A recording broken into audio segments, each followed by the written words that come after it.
தெய்வத்தாலாகாதேனினும் முயற்சிதன் மெய்வருத்த கூலி தரும்.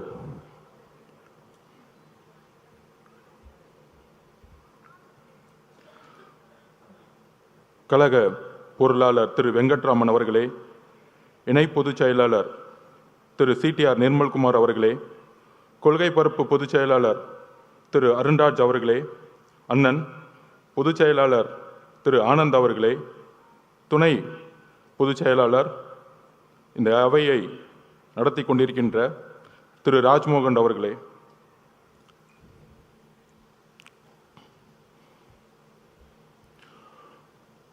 நாற்பதாவது நாள்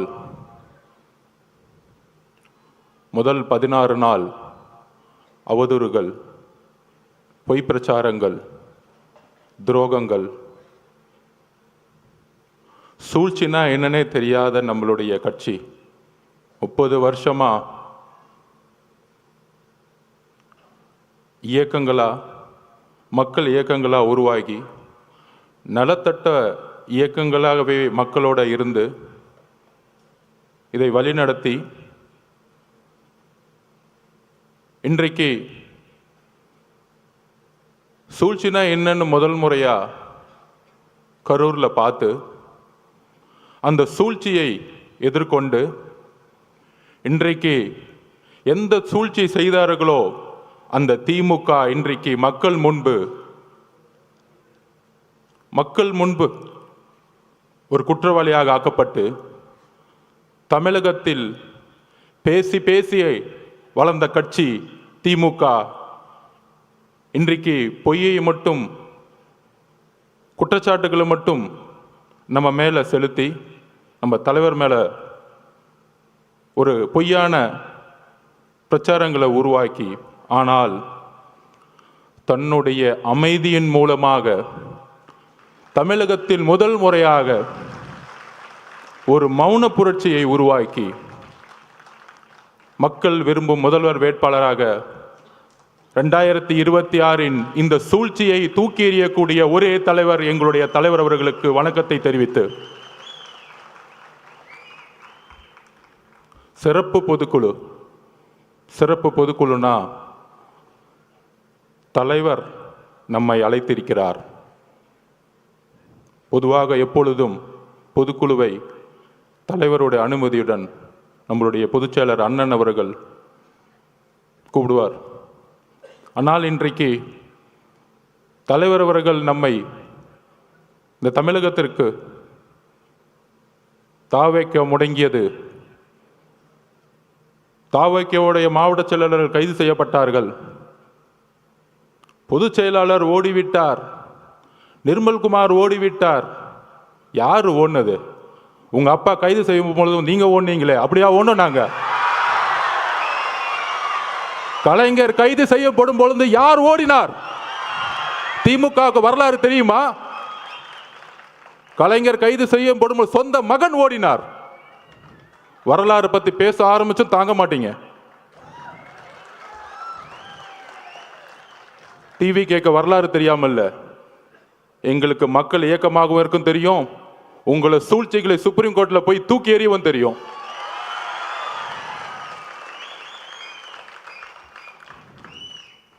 என்ன பண்ணிட்டோம்? மக்கள் இயக்கமா இருந்து ஒரு அரசியல் கட்சியை உருவாக்கி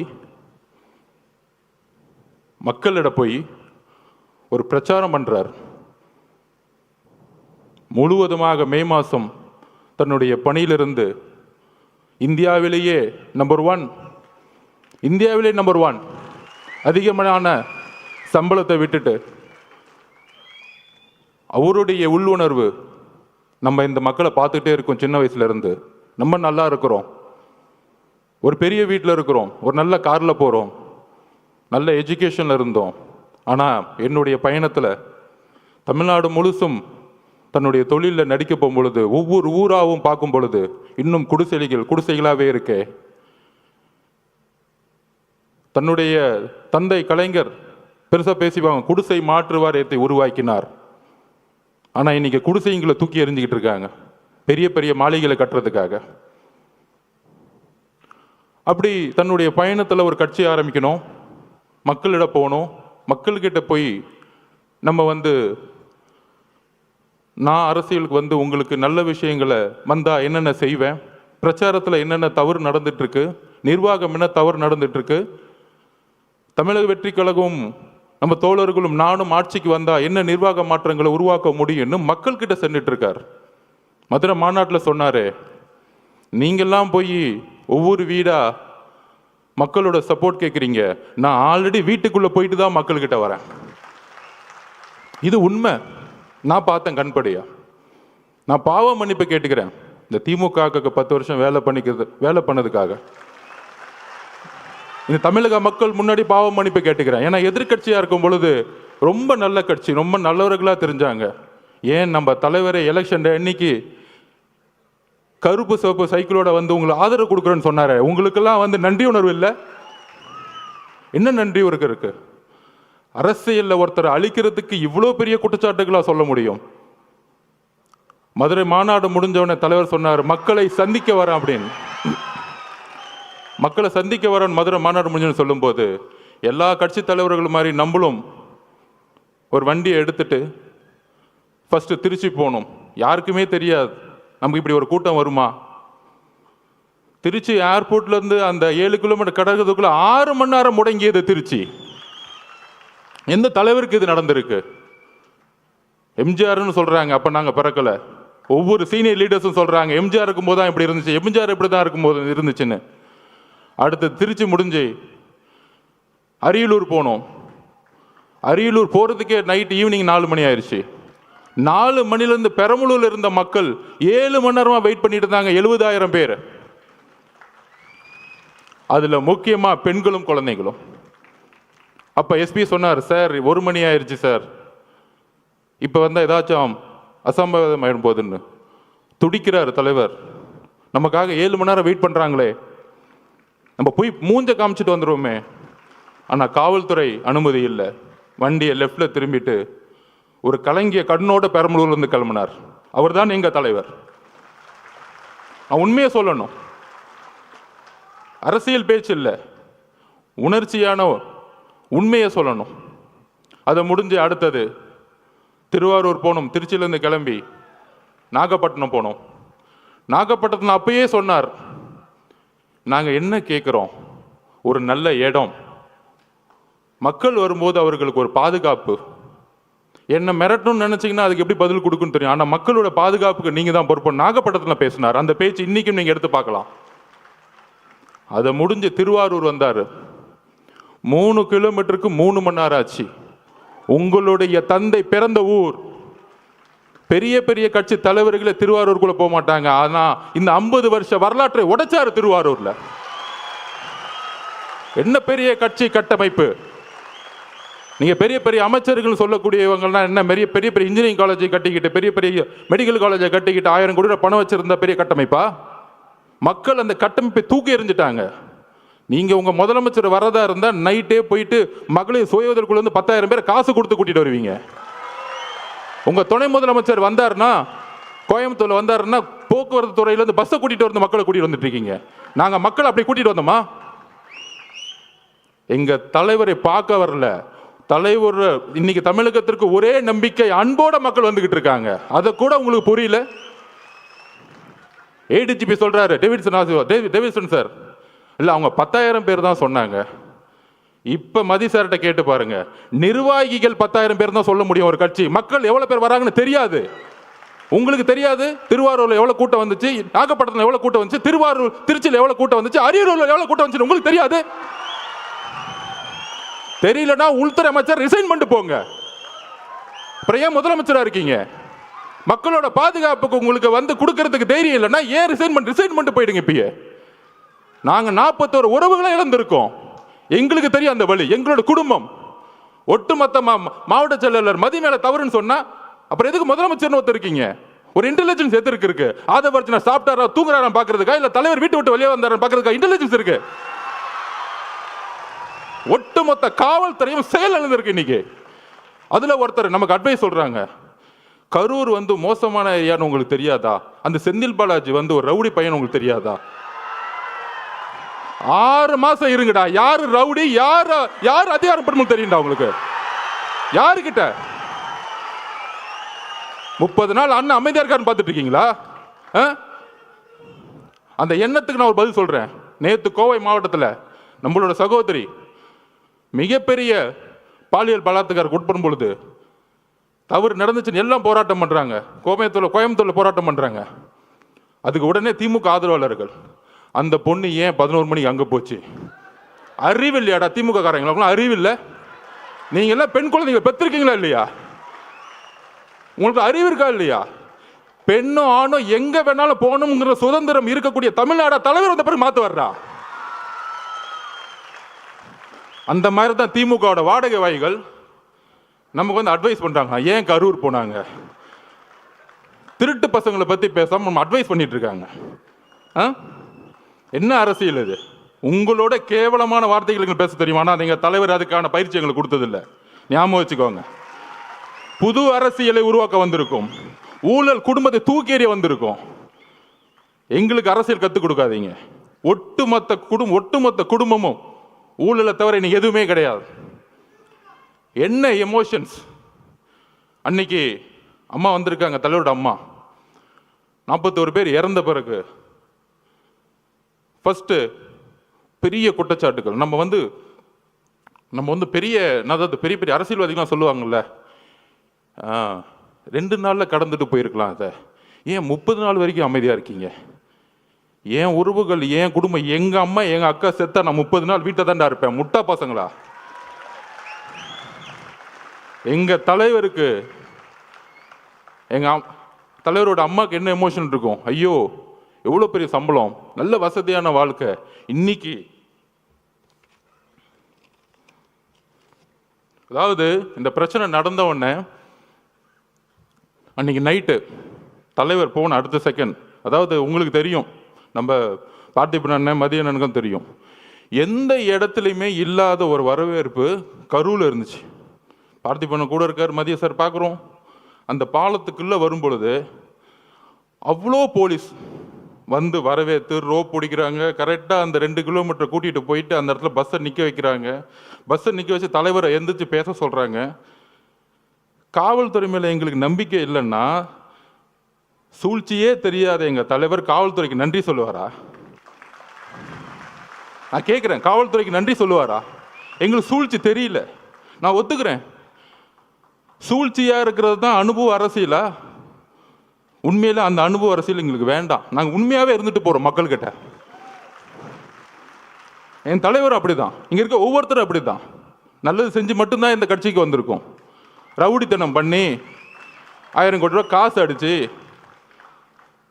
வெளியில் ஒன்று பேசுறது, டிவியில் ஒன்று பேசுறது, உடனே முதலமைச்சர் அந்த அடுத்த நாள் 2 நாள் கழிச்சு, அதாவது அன்னைக்கு நைட்டு நடந்துச்சுன்னு தெரியும். நானும் பொதுச்செயலாளர் நிர்மல்குமார் எல்லாரும் போயிட்டு கரூருக்கு வெளியே நிற்கிறோம். தலைவர் போன அடுத்த செகண்ட் உங்களுக்கு தெரிஞ்சிருக்கும், மதியானம் தெரிஞ்சிருக்கும், மிகப்பெரிய லத்திச்சாச்சு அடிக்கிறாங்க. போடுற இடம் டிவிக்காவுடைய துண்டு போட்ட இடம் அடின்னு அடிச்சாங்க. இது தெரியுமா ஊடகங்களுக்கு? இல்லை, ஊடகங்கள் தெரிஞ்ச வாய் தெரிஞ்சு பேச மாட்டாங்க.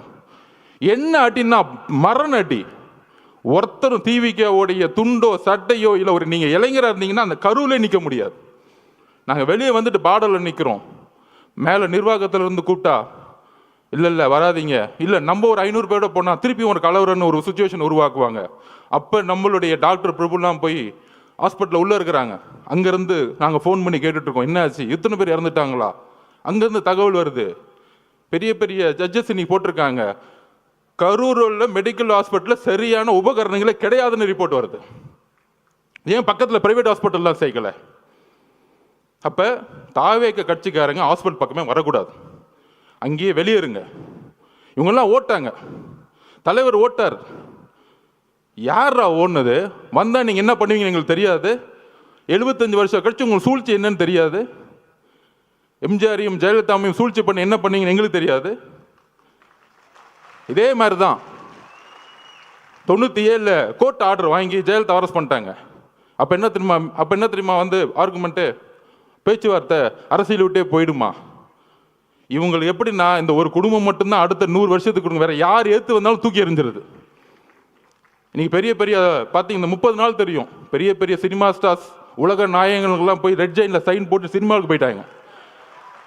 எங்கள் தலைவர் நினச்சிருந்தா இதே ரெட் ஜெயினில் 500 கூட சம்பளம் வாங்கிட்டு என்னமோ பண்ணுங்கன்னு சொல்லிட்டு போயிருப்பார். ஏன்னா தூக்கி எறிக்கு தானே வந்திருக்காரு உங்களை, அந்த கோபம் தானே உங்களுக்கு. யாருமே எத்து கேட்கக்கூடாது. நான் சொன்னோம்ல, பிறப்பார்வத்தில் முதலமைச்சர் கூடாது. என்ன பிரச்சனைனா அதான் நெப்போ கிட்ஸ். இந்த நேபாளத்தில் புரட்சி வந்து யார் யாரெல்லாம் வந்து பக்கா ஷூட்டிங்கு. அதுக்கு அடுத்தது வந்தாரு பாருங்க மகேஷ் பொய்யாமொழி. மக்கள் எங்க உண்மை தெரிஞ்சிச்சுன்னா இந்த 2 பேரை பார்த்தே உண்மையை கண்டுபிடிச்சிட்டாங்க. இன்னைக்கு எங்க தலைவர் மேல நைட் ஃபுல்லா விமர்சனம், அவர் ஓட்டாரு ஓட்டாரு ஓட்டாரு அப்படின்னு. அந்த 2 பேர் கேமரா வேணுங்கன்னே கொண்டு வந்து வர வச்சு, அங்கே நில்லுங்க, கேமரா நில்லுங்க, நாங்கள் 2 பேர் நிற்கிறோம். ஒருத்தன் அப்படியே கையை பிடிச்சி நெளிகிறான். சாரி தப்பா பேசாதீங்க, உரிமையில பேசிட்டு நெளிகிறாரு. அடுத்தது நம்ம மகேஷ் பொய்யாமொழி. அதாவதுங்க நமக்கு வந்து ஒரு வீட்டில், இப்போ எங்கள் அம்மாவை நான் சின்ன வயசில் இழந்துட்டேன். நம்ம உறவுகள் அம்மாவும் அக்காவும் குட்டி குட்டி குழந்தைங்க இருக்கும்போது முதல் வாய் வார்த்தையே வராது. நாங்கள் அப்படிதான் நிற்கிறோம் எல்லாருமே. பொதுச் செயலாளர் என்னன்னு தெரியாமல் அப்படியே மயங்க நிலையில் நிற்கிறார் பொதுச் செயலாளர். நாங்கள் அப்படியே நிற்கிறோம். இதுக்கப்புறம் அரசியல், நம்ம மேலே குற்றச்சாட்டுகள் எதுவுமே அடுத்த 48 மணி நேரத்துக்கு எங்களுக்கு எதுவுமே தெரியல. அதுக்கப்புறம் தான் என்ன நடக்குதுன்னு டிவியில் பார்க்க ஆரம்பிக்கிறோம். இதுதான் உள் உணர்வு. அப்போ தலைவருடைய உணர்வு எப்படி இருக்கும்? அமைதியாக போய். தலைவரோட அம்மாவோட உணர்வு எப்படி இருக்கும்? ஐயோ, இந்த முரசொலியில் இவங்க பண்ணுற உண்மை என்னன்னு தெரியும். முதலமைச்சர் என்ன பண்ணார்? அடுத்த 2 நாள் கழிச்சு இதில் வந்து எந்த கட்சி தலைவரும் தன்னுடைய கட்சியை வந்து இறக்குறதுக்கெல்லாம் நினைக்க மாட்டாங்க சொன்னாரா இல்லையா? நல்ல புள்ள மாதிரி. ஆனால் முரசொலியில் சொல்கிறாங்க, தாவேக்கா கொல்லும் நீதி வெல்லும், 41 உயிர்களை கொன்ற விஜய்.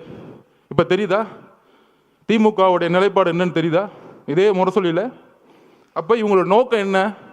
77க்கு அப்புறம் எம்ஜிஆரை ட்ரை பண்ணாங்க, அம்மா ஜெயலலிதா மடத்தை ட்ரை பண்ணாங்க. அதுக்கப்புறம் யார் இவங்களை எதுக்கு வந்தாலும் ஏன் காமராஜரே பொய்யா சொல்லி தூக்கி எறிஞ்சாங்க. ஆனால் அந்த சூழ்ச்சியை ரொம்ப அமைதியாக இருந்து, இது அரசியல் சாணக்கியத்தில் தன்னுடைய உண்மை உணர்வு, அந்த மக்கள்கிட்ட இருக்கிற உணர்வு. அந்த என்ன உணர்வுனா, தலைவருடைய அம்மா என்ன நினைப்பாங்க? ஐயோ, குழந்தைக்கு இப்படி ஆயிடுச்சு, இப்படி பொய் சொல்றாங்களே, சூழ்ச்சி பண்றாங்க அப்படின்னு சொல்லும் பொழுது, இதே உணர்வை தான் அவருடைய அமைதி தமிழ்நாட்டிற்கு ஒட்டுமொத்த தாய் குலமும் ஒரே மாதிரி நினைச்சிருக்காங்க. தலைவரோட அம்மா மட்டும் அப்படி நினைக்கல. அதனால தான் இவங்க மாட்டிக்கிட்டாங்க. அன்னைக்கு நைட் இவர் நடிக்க, அந்த பிரச்சனையிலையும் கண்டிஷனை ஃபாலோ பண்ணுங்கன்னு ஆக்டிங் போட. ஆனால் நீங்கள் இதில் மகேஷ் பொய்யாமொழி மட்டும் பார்த்துருப்பீங்க. இன்னொரு நெப்போ கிட்ட ஒன்று வரும் காலையில் துபாயிலேருந்து கிளம்பி. அவர் ஏதோ துபாயில் போய் தமிழ்நாட்டில் ஒரு தியாகம் பண்ணுறதுக்காக அங்கே உண்ணாவிரதம் போன மாதிரியும், அங்கேருந்து இந்த மக்களுக்கு ஓடி வந்த மாதிரியும் வந்துட்டு ஒரு மணி நேரம் கூட ஹாஸ்பிட்டல் இல்லை. அந்த மக்களோட நமக்கு அந்த ரைட்ஸ் இருந்துச்சா, நமக்கு அந்த அதிகாரம் இருந்தால் அந்த மக்களோட கடைசி நிமிஷம் வரைக்கும் நம்ம இருந்திருப்போம். அந்த உயிரை எடுத்து கொண்டு போய் சமாதானம் பண்ணுற வரைக்கும், சமாதி கொடுக்குற வரைக்கும் இருந்திருப்போம். அப்படி ஒரு மணி நேரம் வந்துட்டு கடைசியில் ஒரு பேட்டி, ஏங்க இந்த தப்புலாம் பண்ண அவரை போய் ஏங்க கொஸ்டின் கேட்கல, தாவேக்க தலைவரை பார்த்து கொஸ்டின் கேளுங்க. இப்போ புரியுதா? பாவம் முதலமைச்சருக்கு உடம்பு சரியில்லை, அவருக்கு என்ன நடக்குதுன்னே தெரியாது. ஒரு பேப்பர் கொடுத்தா படிப்பார். சட்டசபையில் பாருங்கள், எதிர்கட்சி தலைவர் 2 மணி நேரம் பேசுவார். ஆனால் எதிர்கட்சி தலைவர் பேசுகிறத காமிக்கவே மாட்டாங்க வீடியோவில். டக்குன்னு ஒரு குறிப்பு வரும், ஒரு 5 நிமிஷம் பேசுவார். அவர் 2 மணி நேரம் கத்திட்டு இருப்பார், 5 நிமிஷம் பண்ணும்போது லைவ் வரும். அவர் என்னப்பா பண்ணுறது? இஸ்லாமிய சமூகமும் சரி, கிறிஸ்தவ சமூகமும் சரி, பெண்களும் சரி, இளைஞர்களும் சரி, அவர் பிரச்சாரம் போகும்போது எல்லா கூட்டமாக வராது. அது எப்படி நிப்பாட்டுறது? இவ்வளோதான் இவங்களோட நெரேட்டிவ், இவ்வளோதான் இவங்க சிந்தனை. அப்போ என்ன பண்ணணும்? அவர்கிட்ட என்ன பலம் இருக்குது? பெரிய பொருளாதார பலம் இருக்கா? இல்லை. சரி, இவர் மிரட்ட முடியுமா? உன் குடும்பத்தை அதை பண்ணிடுவேன் இதை பண்ணிடுவேன், மிரட்ட முடியாது. பெரிய பெரிய நடிகர்கள்லாம் இன்றைக்கி மிரட்டி ரெட் ஜெயினில் சைன் போட வச்சுட்டாங்க. உங்களுக்கு யாருன்னு தெரியும், அவங்க பேரை சொல்ல வேணாம். அவங்க இப்போ நமக்கு எதிராக பேசிக்கிட்டு இருக்காங்க. 5 வருஷத்துக்கு முன்னாடி மாற்றம் அப்படின்னு சொன்னவங்களாம் இப்போ இந்த பக்கம் போய், ஐயா நீ தான் ஏன் எனக்கு சைனை போடு, நான் ஒரு படத்தை நடிக்கிறேன்னு படத்துக்கு போயிட்டாங்க. அன்னைக்கு எப்படி நைட்டு நடித்தாங்களோ, வாழ்க்கை முழுசும் நடித்து நம்பர் 1 ஆனவருக்கு நடிக்கவே தெரியாதவங்க வந்து நடிச்சாங்கன்னா இவருக்கு தெரியாதா தலைவருக்கு? அப்படி நீ நைட்டு மாட்டி முதலமைச்சர் அப்படி வந்து அடுத்த நாள் அறிக்கை, முதலமைச்சர் மட்டும் இல்லை, ஹோம் செக்ரட்டரி கோர்ட்டில் கேஸ் ஃபைல் பண்ணுறாங்க. கோர்ட்டில் கேஸ் ஃபைல் பண்ணி எக்ஸ்பார்ட்டி ஆர்டர். தாவேக்க கிடையாது, யாருமே கிடையாது, திமுகவே கேஸ் போடுமா? திமுகவுடைய அரசு வக்கீலே ஆர்குமெண்ட் பண்ணுவாராம். அதுக்கப்புறம் நான் எதுவும் சொல்ல முடியாது, ஒரு ஜட்ஜ்மெண்ட் வருது. அன்னைக்கு தலைவர் கூப்பிட்டார் இமீடியட்டா, தோழர்களே இவங்களுடைய சதி சூழ்ச்சி, கரூருடைய சூழ்ச்சிகள் நம்ம ஒட்டுமொத்த கட்சியும் அழிக்கிறதுக்கான வேலையை செய்ய ஆரம்பிச்சிட்டாங்க. அதில் துரைமுருகன் பேசுறாரு, யார் கட்சியோட பொதுச் செயலாளர். ஒரு நம்பர் கமிஷன் விசாரிக்கும், விசாரிச்சுட்டு உண்மை இருந்தா தலைவர் விஜய் மேல வந்து நடவடிக்கை எடுப்போம், நாங்கள் அதுக்கெல்லாம் பயப்பட மாட்டோம். இவங்க சூழ்ச்சி எங்கே வந்துச்சுன்னு பார்த்தீங்களா? இவங்களே கமிஷன் போடுவாங்களாம், இவங்களே காவல்துறையை போட்டு விசாரிப்பாங்களாம், திருடனும் அவனே, உள்ள வச்சுக்கிறனும் அவனே, அவனே நியாயம் வருவானாம். இதுதான் இவங்க பஞ்சாயத்து. அதிகாரம், அதிகாரம் மமதை. அப்போதான் சொன்னார், ஒரே ஒரு மீட்டிங், சுப்ரீம் கோர்ட் போங்க, நம்ம நியாயம் ஜெயிக்கும்னு சொன்னார். ஃபர்ஸ்ட் நம்பிக்கை கொடுத்தது அவர் தான். இந்த சும்மா சொல்றாங்க பாருங்க, இவர் ஆலோசனை கொடுக்குறாரு, அவ்வளோ ஆலோசனை கிடைக்கிறாரு, எல்லாத்தையும் பார்த்து தான் வந்திருக்காரு. அவருக்கு எந்த ஆலோசனையும் தேவையில்லை. அவர் சொன்னா செய்யறதுக்கு இங்க இருக்கவங்க எல்லாரும் இருக்கிறோம், 1.5 கோடி பேர் இருக்கும் சொல்ற செய்யறதுக்கு. எங்களுக்கு அவரை பத்தி உங்களுக்கு தெரியாது, அதிகமா பேச மாட்டார். தலைவர் விஜய் அவர்கள் தான் செயல். நீ பேசி பேசி அழிஞ்சுக்கிட்டு இருக்க, அவர் செயல்ல வந்து ஜெயிச்சுட்டு போயிட்டே இருப்பார்.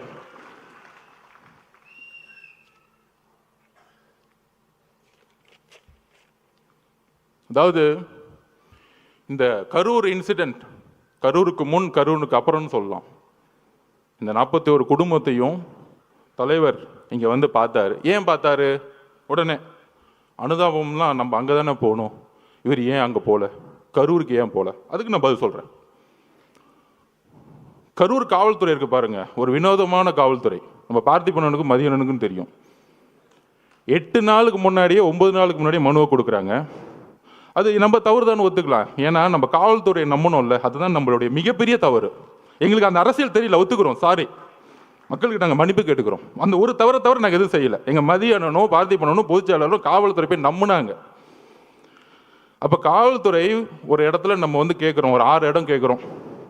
அப்புறம் காவல்துறை இருக்க டிஎஸ்பி, ஒரு சிறப்பு வாய்ந்த நேர்மையான டிஎஸ்பி, நம்ம விஜயகாந்த் சாரோட ஒப்பிடலாம், சினிமாவில் வர மாதிரி. அவர் தான் டிஎஸ்பி செல்வராஜ் அவர்கள். அப்படி அச்சுன்னு தும்முனா கூட கட்சி எடுத்துட்டு போவார். யாரு? நம்ம செந்தில் பாலாஜிக்கு கட்சி எடுத்துட்டு போறவர் தான் அவர். அந்த இடத்துல அப்படி ஒரு ஆளை போட்டு வச்சிருக்காங்க. இருக்கு, வந்துட்டாரு உங்க அப்பா, சிபிஐ வந்திருக்காங்க, டெல்லியிலேருந்து வந்திருக்காங்க. சொல்றீங்களா 600 பேரை போட்டோம், அதில் ஏடிஜிபி சொல்றாரு 500 பேரை போட்டோம், இன்னொரு அமைச்சர் சொல்றாரு இல்லை நாங்கள் 700 பேர் போட்டோம். அதோ எல்லாம் ஸ்டேட்மெண்ட் கொடுத்தோம். முதலமைச்சர் முதற்கொண்டு என்கொயரி பண்ணணும் இந்த விஷயத்தில், தவறா தகவல் சொன்னதுக்கு. அப்போ அண்ணன் மனு கொடுக்குறாரு. அந்த டிஎஸ்பி பார்த்திபன் கூட சண்டை போடுறாரு. எல்லாம் பதிவு இருக்கு, எல்லாம் சொல்லுவார் அண்ணன். என்ன சண்டை? அதில் வந்து கலெக்டர் வந்து ஒரு சர்க்குலர் அனுப்புறாரு. என்ன சர்க்குலர்? 4 இடம் நீங்கள் எதை வேணா சூஸ் பண்ணிக்கலாம். அந்த 4 இடத்துல நம்ம கேட்ட இடம் ரவுண்டானா, கரெக்டான பார்த்திபன் லைட்டஸ்ட் ரவுண்டானா கேட்குறோம். இது ஆல்ரெடி கவர்மெண்ட் சர்க்குலர் கொடுத்துருக்க இடம். இதை டிஎஸ்பி அனுப்புறாரு. ஆனால் அடுத்த நாளே உத்தரவு வந்திருக்கும். அச்சுன்னு தும்பிட்டார்ல அவர், ஊருக்குள்ளே கூட்டிகிட்டு வராத. ஏன் ஊருக்குள்ளே கூட்டிகிட்டு வரக்கூடாது? ஊருக்குள்ளே கூட்டிகிட்டு போய் தலைவர் அந்த இடத்துல ரவுண்டான நின்றுட்டா ஒட்டுமொத்த மக்களும் ஓட்டு மாறிடும், வேற ஒன்றும் கிடையாது. இதுதான் அரசியல். அவர் முகத்தை யாரும் பார்த்துடக்கூடாது. ஊருக்கு வெளியே ஓரமாக ஒரு ரோட்டுக்குள்ளே போ, அங்கே நீ என்னை பற்றி பேசுகிறேன்னா ஃபஸ்ட்டு செருப்பத்துக்கு அடிப்பேன், கலைப்புறம் பண்ணி பேசாமல் கிளம்பணும். இதுதான் திமுகவுடைய ரவுடி அரசியல். இந்த ரவுடி அரசியல் நமக்கு தெரியல, இதை நம்ம உணரல. காவல்துறை என்ன சொன்னுச்சு? நீங்கள் பத்திரமா இந்த தெருவிலே வாங்க, பாதுகாப்பெல்லாம் நாங்கள் பார்த்துக்கிறோம். காலையில் 9:30 மணிலிருந்து ஈவினிங் அவர் எந்தெந்த நொடியிலிருந்து வராரோ எல்லாமே லைவ்ல ஓடிக்கிட்டு இருக்கு. காவல்துறைக்கு தெரியாதா அவர் எங்கே வராருன்னு? இன்னும் 1960 இருக்கும் தினத்தந்தி பேப்பர் அடுத்த நாள் வர தெரியறதுக்கு. ஒவ்வொரு நாமக்கல்லேருந்து ஒவ்வொரு 5 கிலோமீட்டர்லையும் 5000-10,000 பேர் நிப்பாட்டுறாங்க பஸ்ஸை. ஒரு இடத்துலையும் ஒரு காவல்துறை கிடையாது. எங்களுடைய பாதுகாப்பை பற்றி நாங்கள் பேசலை. மக்கள் திடீர்னு கூடும், ஒரு கோயிலுக்குள்ள, திருச்செந்தூர் கோயிலுக்குள்ள ஒரு சாமியை பார்க்க ஒரு 20 லட்சம் பேர் வந்தாங்கன்னா எந்த அளவுக்கு முன்னெச்சரிக்கணுமோ அதே முன்னெச்சரிக்கை எங்கள் தலைவர் எடுத்து ஆகணும். நாங்கள் கூட்டிட்டு வரல. 10-20% தான் நிர்வாகிகள் இருக்காங்க. எங்களுக்கு தெரியாது எவ்வளோ மக்கள் வருவாங்கன்னு. அப்போ உங்களுடைய உளவுத்துறையும் காவல்துறையும் மக்களுக்கான பாதுகாப்பு கொடுக்கணும் தான் உங்களை தாழ்மையோட கேட்டுக்கிறோம்.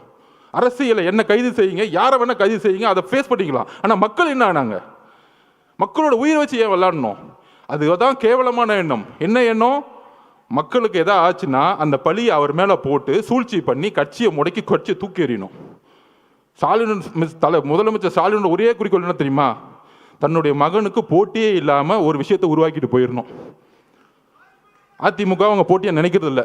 ஒரே போட்டி 1977க்கு அப்புறம் 26% இன்னைக்கு தாண்டின ஒரே கட்சி நம்மளுடைய தலைவர். சும்மா டிவிக்கு எப்போ பார்த்தாலும் ஒரு பெரிய டிவி சேனல் ஒரு சேனலை முடக்கிட்டாங்க. நம்ம சகோதரர் சொன்ன மாதிரி புதிய தலைமுறை. அவர்கிட்ட நான் பேசும்போது என்ன சொன்னாங்க, ஏன் லைவ் போடுறோம்னா ஒவ்வொரு சனிக்கிழமை அன்னைக்கும் நம்பர் 1 சேனலில் 1,20,00,000 பேர் பார்க்குறாங்க. நம்பர் 2 புதிய தலைமுறை 80,00,000 பேர் பார்க்குறாங்க. அவங்க ஆட்டோமேட்டிக்காக மக்கள் எங்கே இருக்குமோ அங்கே தான் சேனல் இருக்கும். அப்போ மக்களுடைய சந்திப்பு, மக்களுடைய கமிட்மெண்ட் எங்கே இருக்குன்னா தலைவர்கிட்ட இருக்கு. ஒரு மாற்றம் வராதா? ஒரு உண்மையான ஒரு ஒருத்தர் மாட்டா. அவர் திருட மாட்டாருப்பா. ஏன் திருட மாட்டாரு?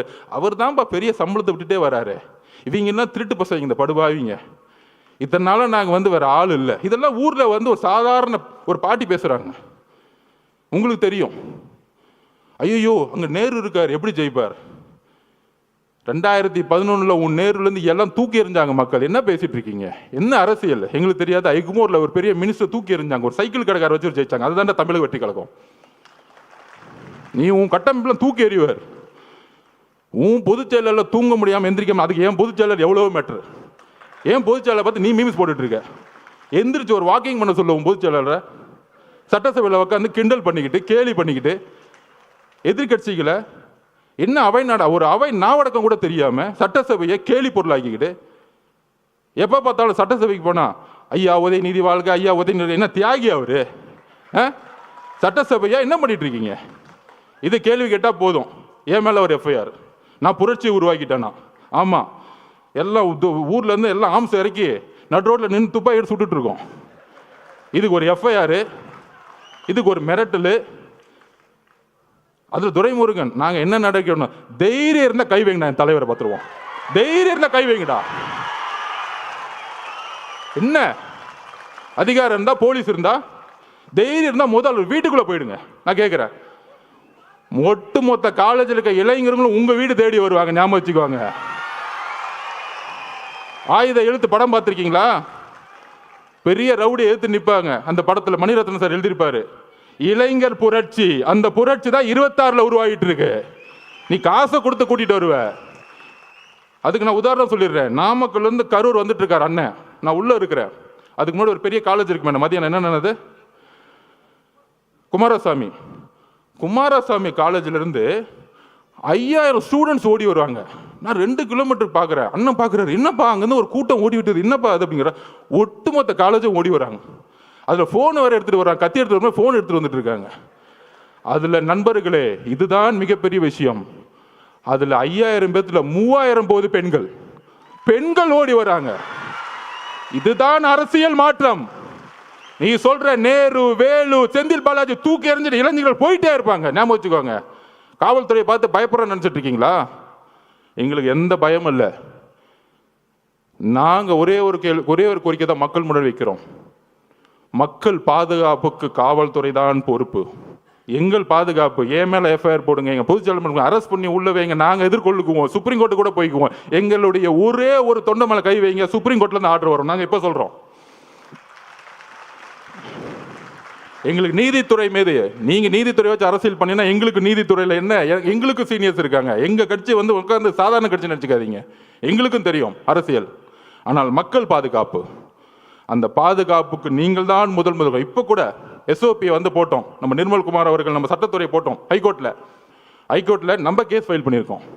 எப்படி எல்லா கட்சிகளுக்கும் சமமாக ஒரு ரூல்ஸ் அண்ட் ரெகுலேஷன் உருவாக்குங்க.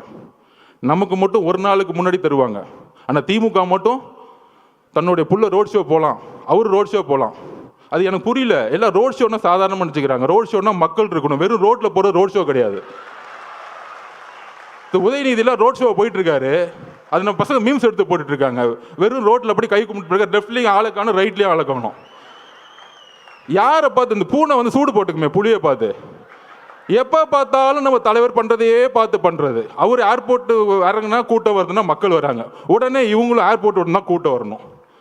நம்ம உதயநிதி போகிறாருன்னா ரோட்டில் போகிறாருன்னா ரோட் சைடு லெஃப்ட்டு ரைட்டு பார்க்குறாரு, எவனுமே மதிக்கல. இப்போ கூட நேற்று கூட பாருங்கள், வெள்ளூரில் வாக்கிங் போயிட்டுருக்காரு, யாராவது ஓடி வந்து பார்க்காங்க. எங்கள் தலைவர் வெள்ளூரில் வாக்கிங் போட்டோம், அன்றைக்கி வெள்ளூரை முடங்கி போயிடும். என்ன பேசுறீங்க நீங்கள்? உங்களுக்கு தான் தெரிஞ்ச அரசியல் திமுகனா கொள்கை கொள்கை, நாங்கள் தான் கொள்கை, எங்களுக்கு தான் கொள்கை தெரியும். நான் ஒத்துக்கிறேன். 1967 அண்ணா உருவாக்கும் போது நாங்களும் அண்ணா வழியில் இருக்கவங்க தான். அண்ணாவோட கொள்கையை நாங்கள் வந்து கடைப்பிடிக்கிறோம், தலைவர் கடைப்பிடிக்கிறாரு. அண்ணாவோட கொள்கை என்ன? பெரிய திராவிடன் 4 மணி நேரம் பேசுவான், எல்லோரும் சமமாக நினைக்கிறது தான் அண்ணாவோட கொள்கை. எங்கள் தலைவர்கிட்ட பேசி பாருங்கள் 1 hour. இங்கே இருக்கிற பிஎல்ஏ நம்பரும் ஒன்று தான், பொதுச் செயலாளரும் ஒன்று தான். அங்கே ஒரே ஒரு டிஸ்கிரிமினேஷன் வந்து தூக்கி போட்டு போயிட்டே இருப்பார். எல்லாரும் சமமாக இருங்க. அப்போ அண்ணாவோட குறிக்கோள் என்ன? சாதியை பார்த்து அவர் அரசியல் பண்ணல, மதத்தை பார்த்து அரசியல் பண்ணல, பணத்தை பார்த்து அரசியல் பண்ணல, ஊழலுக்காக அவர் வரல. இதுக்கு மேலே என்னப்பா கொள்கை வேணும் எங்கள் தலைவருக்கு? சொல்லுங்க. நீ 10 மணி நேரம் மேடை போட்டு பேசுகிற வாழ்க்கையில் கடைப்பிடிச்சிட்டு போயிட்டே இருக்கிறார். நீ மேடை போட்டு எதுவும் கடைப்பிடிக்க மாட்டேன்னு எல்லாருக்கும் தெரியும். அதுக்கப்புறம் கலைஞர் வந்தார். நான் ஒத்துக்கிறேன், கலைஞர் மேலே பெரிய விமர்சனம் 2 விஷயம் இருக்குது, குடும்ப ஆட்சியும் ஊழலும். அதில் பெரிய விமர்சனம். இன்னொன்று சமூக நீதியை கொஞ்சம் உருவாக்குனாரு, அதில் எங்களுக்கு எந்த விதமான இல்லை. ஏன்னா தலைவருக்கு கலைஞரே பிடிக்கும், அதை கூட நாங்கள் ஒத்துக்கிறோம். இப்போ இருக்கிற ஸ்டாலின் திமுக இருக்கு, அவர் விமர்சனம் பண்ணி பிரோஜனம். அவருக்கு உடம்பு சரியில்லை, அவர் நடந்துக்கிட்டு இருக்காரு, ஆனால் சுற்றியில் என்ன நடக்குன்னு தெரியாது. கரூரில் பேட்டி கேட்குறாங்க, வந்தார், எழுப்பி விட்டாங்க.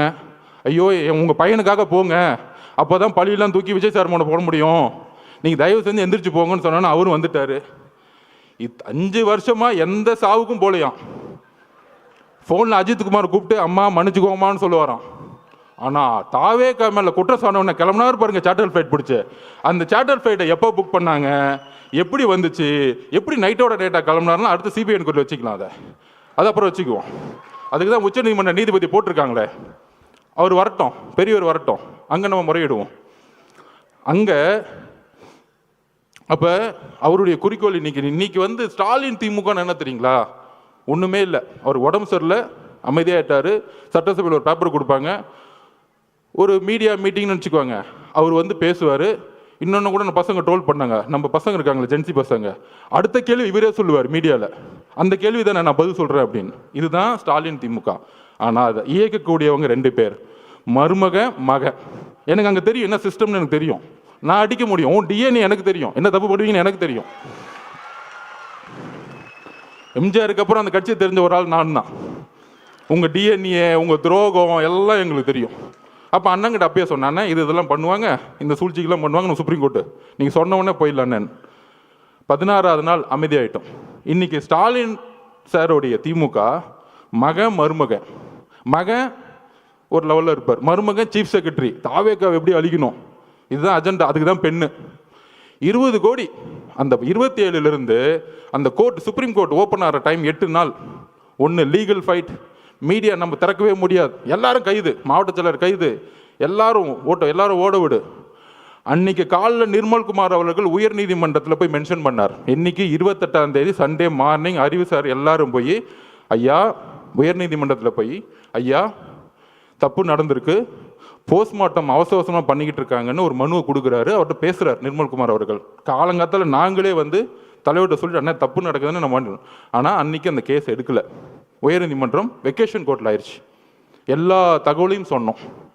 அந்த ஒரு வாரம் நீதித்துறைக்கும் போக முடியல, மீடியாக்கிட்டையும் போக முடியல. ஏன் மீடியாட்ட கூட அவங்க மட்டும்தான் பேசுறது கேட்கணுமா? அதில் ஒருத்தர் மீச வச்சிருக்கலாம் பேசிட்டு இருப்பார், சட்டையை பிடிச்சி ஒன்று அடிக்கிறேன், வெளியே வந்து தொடர பார்ப்போம். மீடியானா ஒட்டுமொத்த 2 கோடி மக்களோட உணர்வு நாங்கள் இருக்கிறோம், தைரியத்தை தொடுங்க பார்ப்போம். வேண்டாம், எங்களுக்கு அந்த அரசியல் தெரியாது, ரவுடி அரசியல், கேவலமாக பேசக்கூடிய அந்த மாதிரி ஒருமையில் பேசக்கூடிய எங்களுக்கு தேவையில்லை. ஆனால் மக்களுடைய இறப்புக்கு இன்னும் எங்களுக்கு வழி இருக்கு, அந்த உணர்வு எங்களுக்கு இருக்கு. இப்போ எழுதிலாம் நாங்கள் பேசலை, மனசுலேருந்து வருது. இந்த 40 நாள் என்ன பண்ணீங்க, எங்கள் மக்களுக்கு என்ன பண்ணீங்க? நான் சொன்னேன் பாருங்க, அதை விட்டுட்டேன். நம்ம செல்வராஜ் அப்படி அவங்கள போட்டு 25ஆம் தேதி இல்லை நீங்கள் இந்த இடத்துக்கு தான் போகணும், இல்லைன்னா கேன்சல். அவர்கிட்ட மிரட்டுறாரு பார்த்திபன்ட்ட. அதெல்லாம் இருக்குது. இந்த இடத்துக்கு மட்டும்தான் நீங்கள் வரணும், இல்லைன்னா இந்த இடமே கேன்சல். அப்போ திருப்பியும் ஒரு 2-3 நேரம் கழிச்சு ரொம்ப பக்குவமாக பாசமாக, பிரதர் நீங்கள் தயவு செஞ்சு ஒத்துக்குவாங்க, நாங்கள் பாதுகாப்பு கொடுக்குறோம் அப்படின்னு இறக்கப்பட்டு பேசினோடனே செல்வராஜோட பொய் வாக்குறுதிகளை நம்பி அதை சைன் போட்டுட்டாங்க. அதில் என்ன பொய்? 25ஆம் தேதி தான் அவங்க மனு கொடுத்தாங்க, நாங்கள் 26 ஒத்துக்கிட்டோம், 27 நடந்துருச்சு. 10 நாளாக கத்திரிட்டு இருக்காங்க மாவட்ட நிர்வாகம், எங்களுக்கு அந்த வேணாம், அந்த இடம் வேணாம், இடம் வேணாம். இப்போ தெரிஞ்ச அந்த சூழ்ச்சி. அப்போ இந்த சூழ்ச்சி நடந்து முடிஞ்ச உடனே இந்த 16 நாள் என்னென்னலாம் சூழ்ச்சி பண்ணாங்க, இந்த முரசொலி என்ன எழுதுச்சு, பத்திரிகையாளர்கள் என்ன எழுதுனாங்க, எல்லாம் தெரியும். அப்போ திருப்பியும் மக்களை பார்க்க போகணும். எப்படி திருப்பியும் கரூரில் இருக்கிற, அதாவது எந்த இறப்பாக இருந்தாலும் முதல் சஸ்பெண்ட் பண்ணுவாங்க. டிஎஸ்பியும் எஸ்பியும் முதல் ஒரு பேசிக்காக சஸ்பெண்ட் பண்ணுவாங்க, ஒரு துறை ரீதியான என்கொயரி பண்ணுவாங்க. ஏன் பண்ணலை? இதுதான் ஒரு கூட்டு சதி. 120 யாரு? ஃபர்ஸ்ட் ஹாஸ்பிட்டல் ஒன்று செந்தில் பாலாஜி, அப்புறம் உதயநிதி ரசிகர் மன்ற தலைவராக இருந்தவர் திரு மகேஷ், நடிக்கவே தெரியாததுக்கு ரசிகர் மன்றம், அதை விட்டுருங்க, அந்த இடம். 3வது காலங்காத்தால் துபாயிலேருந்து வந்தவர். ஆக்சுவல் 120 இவங்க தான், கூட்டு சதியே இவங்க தான். ஏன் திண்டுக்கல்லேருந்து பெரியசாமி அண்ணன் வரல? அவங்கெல்லாம் கலைஞர்கிட்டேருந்து அரசியல் கற்றுக்கிட்டாங்க. மக்களை சாவடிக்கூடிய அரசியல் திமுக இருக்க சீனியர் செய்யவே மாட்டாங்க. இந்த மாதிரி மாறி மாறி மாறி மாறி வந்துட்டு கொன்னாலும் பரவாயில்ல நினைக்கக்கூடிய ஒரு செந்தில் பாலாஜி ஆளுக்குங்க தான் இது எக்ஸிக்யூஷன்ஸ். இது நான் தனிப்பட்ட விமர்சனம் பண்ணுறேன். அதுக்கான விஷயத்தை நம்ம சொல்லுவோம். நம்ம போய் என்கொயரி ஆஃபீஸர்கிட்ட ஒரு திருநான்னு வச்சுக்குவாங்க, எனக்கு உங்க மேலே சந்தேகம் இருக்குன்னு சொல்லிட்டாலே அவங்க பார்த்துக்குவாங்க. வரிசையாக இருக்குதுல. அப்போ திருப்பியும் தலைவர் போனால், தலைவர் பாதுகாப்பு ஓகே, அதில் ஒரு மண்டபம் கொடுக்குறாங்க. நம்ம பார்த்திபனுக்கு தெரியும் என்ன மண்டபம் கொடுக்குறாங்க அப்படின்னா, கரூர்லேருந்து வெளியே தள்ளி போய் காம்பவுண்டே இல்லாமல் வெறும் ஒரு ஷெட்டு வச்சுக்கிட்டு ஒரு மண்டபம். மித்த மண்டபம் எல்லாருமே ப்ரைவேட் மண்டபம்லாம் சொல்லி வச்ச மாதிரி, உங்களுக்கு தான் காவல்துறையே மண்டபம் கொடுக்குறாங்களே, எங்ககிட்ட நாங்கள் எப்படிங்க கொடுக்க முடியும்? ஆல்ரெடி எல்லாம் சொல்லிட்டாங்க, கிளியரன்ஸ். இந்த உண்மையை தெரிஞ்சுக்கணும். ஏன் இந்த விமர்சனத்துக்கு பதில் சொல்லணும்னா, தலைவர் விமர்சனத்துக்கு பதில் சொல்லி பழக்கம் இல்லை. ஆனால் அங்கே ஏன் போல அப்படிங்கிற விஷயத்த அந்த மக்களுக்கு சொல்லணும், பாதிக்கப்பட்ட எங்கள் குடும்பத்துக்கு நாங்கள் சொல்லணும். அதுக்கான வாய்ப்பு இது வரைக்கும் நாங்கள் கிடைக்கல. தலைவர் வாயை திறந்து அவங்ககிட்ட சொல்லலை. அங்கே தான் அந்த அவருடைய உண்மை இருக்குது. எவ்வளோ கடுமையான ஒரு நேரம் ஒரு தலைவருக்கு. உறவுகளை இழந்து பார்க்க முடியாமல் 30 நாள் வீட்டுக்குள்ளே இருந்து பார்க்கவே முடியாத சூழலை உருவாக்கிய ஒரு அரசு, காவல்துறை, மீடியா இதெல்லாம் பார்த்துக்கிட்டு பொய்யையும் உள்வாங்கிக்கிட்டு கடைசியில் இதே இடத்துல அவர் வந்து பார்த்தாரு. யாருமே இல்லை, தனியாக பார்த்தார். எந்த விதமான இதுவுமே இல்லை, ஆடம்பரம் இல்லை, ஒன்றுமே இல்லை. மீடியாவில் இது வரைக்கும் ஒரு சின்ன பிக்சர் வெளியே வரல. இதுதான் தமிழக வெற்றி கழகம். மக்களுடைய உணர்வை வைத்து அரசியல் பண்றது தமிழக வெற்றி கழகம் கிடையாது. அவரை பார்த்துட்டு 10 நிமிஷம் சாப்பிடல, 9 மணிலேருந்து 6 மணி வரைக்கும் தன்னுடைய கண்ணீரை மட்டுமே அவங்க முன்னாடி நின்றுட்டு இருந்தார். ஒரு மிகப்பெரிய ஆளுமை, தமிழ்நாட்டின் மிகப்பெரிய எதிர்காலம், முதலமைச்சர், ஒரு மிகப்பெரிய நடிகர், திரையில மக்கள் கொண்டாடக்கூடியவர். ஆனால் மக்கள் முன்னாடி அழுது கண்ணீரை சேர்ந்து அந்த 30 நாள் அம்மா, அக்கா, குழந்தைங்களை பார்த்து அதுக்கப்புறம் என்னால் பேச முடியல. என்னெல்லாம் பேட்டி கொடுத்தாங்க தெரியும். அப்படி நடந்துச்சா எனக்கு இது வரைக்கும் உள்வாங்க முடியல. அவர் அப்படி பார்க்க முடியுமா அப்படின்னு. ஆனால் 9 மணி நேரம் கண்ணீர் விட்டு சிந்திய ஒரே தலைவர் எங்களுடைய தலைவர். உங்களை மாதிரி நைட்டு 3 மணிக்கு மலர் வேலையை வச்சுட்டு 7வது நாளில் உங்களுடைய ஹெல்த் மினிஸ்டர் வச்சுட்டு இட்லி கடை படம் பார்க்க போகிற, இட்லி கடை படம் பார்த்தா எங்கள் தலைவர் கிடையாது. அப்படி ஒரு கட்சி கிடையாது எங்களுது. அப்போ அந்த வலியை ஒட்டுமொத்த தமிழ்நாடும் பார்க்கக்கூடிய எங்கள் தலைவர் 41 குடும்பத்தையும் அன்றைக்கு தத்தெடுத்தார். வாழ்க்கை முழுவதும் இந்த கட்சி தத்தெடுத்தது. இங்க இருக்கக்கூடிய 1.5 கோடி மக்களும் ஒரு ஆளாக நாங்கள் இருக்கிறோம் பார்த்துக்கிறதுக்கு. அந்த வார்த்தைகளை கொடுத்து ஒரு விடை பெறும் பொழுது எங்களுக்கு தெரியும் அவருடைய உடல் மொழி எவ்வளோ இறுகி இருந்தது எங்களுக்கு தெரியும். அப்படி ஒரு தருணத்தை எங்கள் அண்ணனை நாங்கள் பார்த்ததே கிடையாது. அப்படி பார்க்கக்கூடாதுன்னு நாங்கள் நினைக்கிறோம். அந்த சூழ்ச்சியும் அந்த உணர்வும் இப்போ யோசிக்க ஆரம்பிச்சிட்டார். எந்த மக்களை நீங்கள் கை வச்சிங்களோ, பொதுவாக அமைதிக்கு பின் புயல் வரும். இப்போ புயலுக்கு பின் அமைதி வரும்னு சொல்லுவாங்க. இப்போ ஒரு அமைதிக்கு பின் ஒரு புயல் வரப்போகுது, நீங்கள் பார்ப்பீங்க. ஏன் நிப்பாட்டினாங்க? ஏன்னா நம்ம 26% கிராஸ் பண்ணிட்டோம். தலைவரால் இன்னும் தமிழ்நாடு முழுவதும் பிரச்சாரம் பண்ணும் பொழுது தனியாகவே அவரால் ஜெயிக்க முடியும். இதுதான் உண்மை. எம்ஜிஆர் கட்சி திறக்கும் போது இவங்க கூட்டணி வருவாங்களா, அவங்க கூட்டணி வருவாங்களான்னு நினச்சி பார்க்கல. இதில் எதிர்கட்சிக்கு வேற நீங்கள்லாம் இந்த கொடூரமான திமுகவை அழிக்கணும்னா நாங்கள் தான் ஒரு பெரிய கட்சி, எங்களோட சேர்ந்துக்குவாங்க. அங்கே ஒரு மட்டம் தட்டுது. நம்ம இந்த தீய சக்தியை அழிக்கிறதுக்கு எம்ஜிஆர் உருவானார். அதுக்கப்புறம் அம்மையார் ஜெயலலிதா அவர்கள் அதை உருவாக்குனாங்க. அதுக்கப்புறம் ஒரே தலைவர், எங்களுடைய தலைவர் மட்டும்தான் இந்த தீய சக்தியை தூக்கி போட முடியும். அதில் நாங்கள் தெளிவாக இருக்கிறோம். நண்பர்களே, ரீசண்டாக நம்ம இந்தியாவுடைய பெண்கள் அணி வெற்றி பெற்றதை பார்த்துருப்பீங்க. 83க்கு அப்புறம் 25, 83 ஆண்கள் அணி ஜெயிச்சது கபில் தேவ் ஜெயிச்சார். அதுக்கப்புறம் பெண்கள் அணி ஜெயிச்சாங்க. அவங்க வெற்றி பெற்ற பிறகு சொன்ன வார்த்தைகளும் வழிகள் என்ன தெரியுமா? ஆண்கள் அணியை, இந்தியாவுடைய மென் டீமை எப்பயுமே இந்த உலகம் கொண்டாடும், இந்தியா கொண்டாடும். ஆனால் பெண்களை எங்களை கொண்டாடினது கிடையாது. இந்த ஒரு வெற்றி ஒட்டுமொத்த பெண்களுக்கும் கிடைத்த வெற்றின்னு சொன்னாங்க. அது மாதிரி 2026 எந்த மாதிரி காலகட்டத்தில் நம்ம இருக்கிறோம்? தன்னுடைய குடும்பத்தில் இருக்க மகனை முதலமைச்சராக மட்டுமே குறிக்கோள், வேற எந்த குறிக்கோளும் கிடையாது. கொள்கைன்னு சொன்னாங்களே, நான் சொன்ன மாதிரி தான். அண்ணா அவர்கள் 67 ஆரம்பிக்கும் பொழுது ஒரு கொள்கையாக ஒரு கட்சி ஆரம்பிச்சா திமுகவை. கலைஞர் கொஞ்சம் சமூக நீதியை பார்த்துக்கிட்டு குடும்பத்தையும் ஊழல் அமைச்சர்களையும் உருவாக்குனாரு. அதுக்கப்புறம் இன்னைக்கு இருக்க ஸ்டாலின் திமுக காந்தியை மட்டும்தான் ஃபாலோ பண்ணுறாங்க. உடனே காங்கிரஸ்காரங்க தப்பாக நினச்சக்கூடாது. என்னங்க எங்கள் தலைவரை திமுகவோட நோக்கி நீங்கள் கொண்டு போகிறீங்க அப்படின்னு சொல்கிறீங்க. உங்கள் கையில் காசு இருந்தால் ஒன்று எடுத்து வச்சுக்கோங்க. இந்த காந்தியை மட்டும்தான் அவங்க ஃபாலோ பண்ணுறாங்க. இந்த காந்தி இல்லைன்னா இன்னைக்கு எந்த கவர்மெண்ட் ஆஃபீஸ்குள்ளேயும் போக முடியாது. நம்ம செந்தில் பாலாஜி அவர்களை திட்டுவோம், நேரு அவர்களை திட்டுவோம், பெரியசாமி அவர்களை திட்டுவோம், இந்த அமைச்சர்களை திட்டிக்கிட்டு இருப்போம். ஆனால் ஒட்டுமொத்த பணமும் ஒரு குடும்பத்துக்கு போய் மொத்தமாக சேர்ந்துக்கிட்டு இருக்கு. இதுதான் அவங்களுடைய அரசியல். இந்த அரசியலை ஒழிக்கணும்னா ஒரே தலைவர், நேர்மையான, உறுதியான, தைரியமான, மக்களுடைய உணர்வை உணர்ந்து கொண்டு அவர் அடிக்கடி சொல்லுவார், அரசியல்னா என்னன்னு தெரியுமாங்க? மக்களோட உணர்வுல நம்ம இருக்கணும். இன்னைக்கு மக்கள்கிட்ட உணர்வுக்கு அப்பாற்பட்டு இருக்கிறவங்க தான் இன்னைக்கு இருக்க தலைவர்கள்.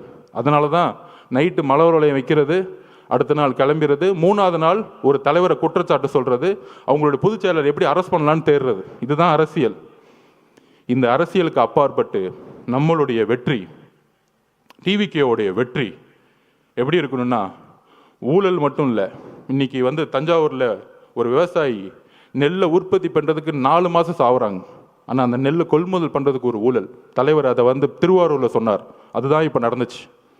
இந்த மாதிரி ஒவ்வொரு ஊரில் போய் நடக்கக்கூடிய ஊழல்களை சொல்லக்கூடிய, அதை போய் மக்கள்கிட்ட சேர்க்கக்கூடிய ஒரே தலைவர் நம்மளுடைய தலைவர்.